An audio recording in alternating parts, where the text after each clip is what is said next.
Sou Marcelo Teixeira, trabalhador da Associação Espírita Chico Xavier, diretor da casa, e há anos temos trabalhado com, com essa casa de luz, amparando encarnados, desencarnados, também empenhando um trabalho social na nossa comunidade. Então, estamos localizados aqui na cidade de Urandi e nós da casa estamos abrindo esse canal para falar um pouco de espiritismo, o que é espiritismo, para que as pessoas possam conhecer um pouquinho do que acontece dentro de uma casa espírita ou de um centro espírita. Marcelo, vou começar. Primeira pergunta fala assim: o que acontece com o espírito logo após a morte do corpo físico? O espírito, logo após a morte do corpo físico, ele volta ao mundo dos espíritos, de onde ele apartara momentaneamente. Então, assim, nós, quando encarnados, né, quando estamos ocupando o corpo físico, tendo a vida terrena, nós somos espíritos ainda, né? Somos alma residindo em um corpo material. Fora dele, voltamos ao plano dos espíritos e, quando desencarnamos, não somos melhores e nem piores do que éramos quando vivos, quando encarnados. Então, assim, o espírito continua levando seus defeitos e suas qualidades. A próxima. Por que reencarnamos e qual é o verdadeiro propósito da reencarnação? Reencarnação. Um dos dogmas da doutrina espírita, né, é a crença da reencarnação. Nós falamos dos princípios, né? Não é nem dogmas, mas os princípios da doutrina espírita. Então, falamos da reencarnação, e a reencarnação é o que se pode ser maior prova das leis divinas. A reencarnação é a própria lei divina. Imaginar que uma única vida, nós poderíamos sair dessa terra prontos a estar com Cristo, ou prontos à perfeição. E imaginando, basta nós imaginarmos as passagens de Jesus mostrando a grandeza dele, a evolução espiritual dele, e ele, em algumas passagens, ele diz, né? Sedes perfeito como vosso Pai Celestial é perfeito. E ele também diz em se alcançar o céu, se alcançar o paraíso, mas com a perfeição, sendo essa chave que nos leva aos mundos excelsos. Então, assim, se imaginarmos uma única vida,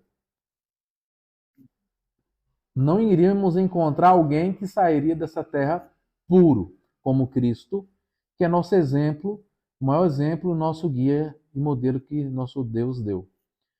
Então, a reencarnação é a volta do espírito à vida terrena, a um novo corpo criado especialmente para ele, onde ele pode reparar os erros da vida passada, onde ele pode resgatar-se de vícios, de delitos, né, de vícios morais, de vícios materiais. Então, assim, essas reencarnações são sucessivas. Quantas forem necessárias, o espírito pode receber. Se formos falar de reencarnação, para quem não entende a reencarnação, o próprio Cristo, quando ele andava aqui entre nós, com os discípulos, ele mesmo falava da reencarnação. Jesus, sendo judeu, ele pregava a reencarnação.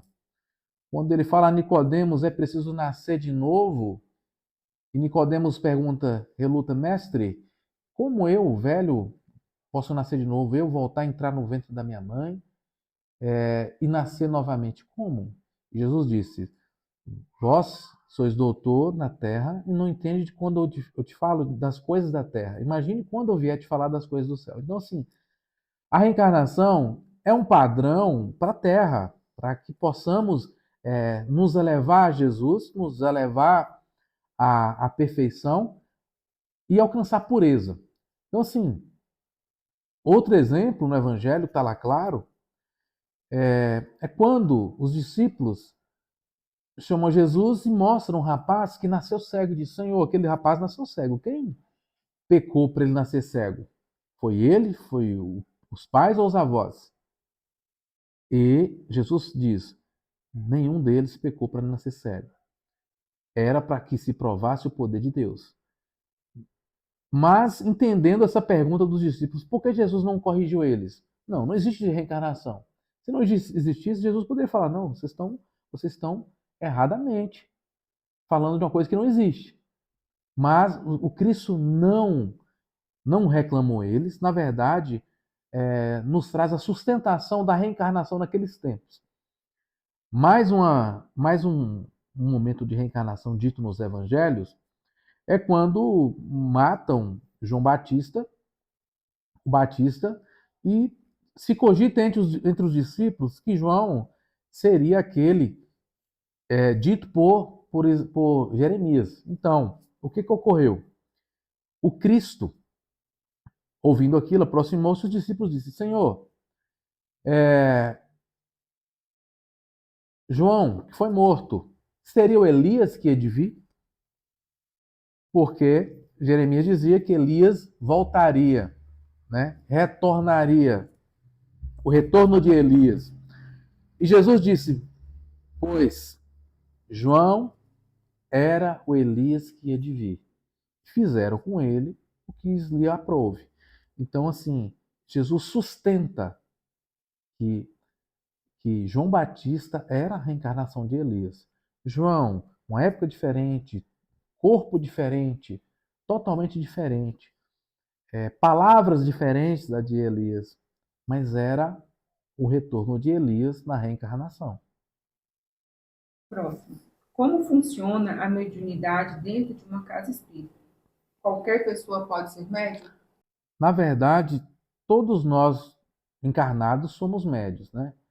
Em níveis, isso muda, mas todos nós somos médios porque a mediunidade é aquela sensibilidade dada por Deus que nos une pelas orações aos anjos, aos nossos anjos da guarda, aos nossos amigos espirituais, aos santos, aqueles que nós recorremos no pedido nas preces. Então, recebemos a sensibilização do socorro deles por essa sensibilidade que chamamos de mediunidade. Mediunidade é ponte entre os dois mundos, entre o mundo físico, ou material, né, e o espiritual, entre os encarnados e os desencarnados. A mediunidade é o que traz as comunicações com o plano maior. Se formos entender mediunidade, desde os primórdios a Terra é orientada por pessoas que são médios.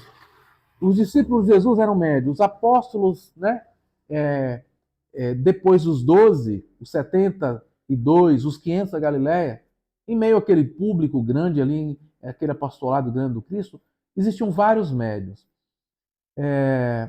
Em Pentecostes, a gente tem um exemplo claro da mediunidade em Pentecostes, quando os discípulos começam a falar em línguas estranhas e aquelas comunidades que eram de vários idiomas compreendiam bem a mensagem dos discípulos de Jesus. Ali é quando Jesus disse que a luz se derrama sobre toda a carne. Mais uma coisa. Então, a mediunidade na casa espírita, ela é aquela que funciona como prova da vida após a morte. Essa comunicabilidade existe com os espíritos por conta da mediunidade. Então, assim, quando Kardec coloca o termo médium, a nomenclatura médium, já é para aquela pessoa que tem essa sensibilidade bem aguçada. Então, temos lá os médios de fenômenos físicos, né, materiais, e os médios de fenômenos intelectuais. Dentro da mediunidade temos várias especialidades de mediunidade. Então, na casa espírita ou na doutrina espírita, temos provas praticamente materiais da comunicação dos vivos, dos encarnados que somos nós, com os mortos ou desencarnados.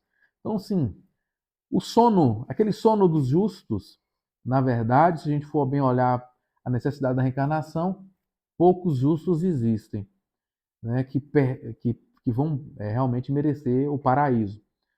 Então, assim, os mortos continuam trabalhando, continuam evoluindo, continua o processo deles.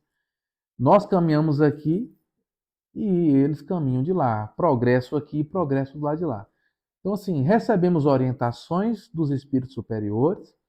Quando a gente fala espíritos superiores, o que nas outras religiões ou doutrinas são santos, nós, ou anjos, nós chamamos de espíritos superiores.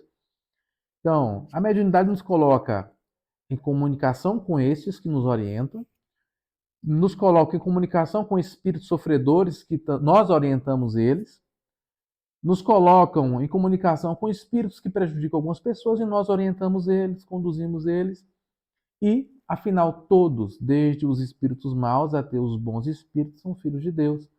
Então a mediunidade serve para tudo isso.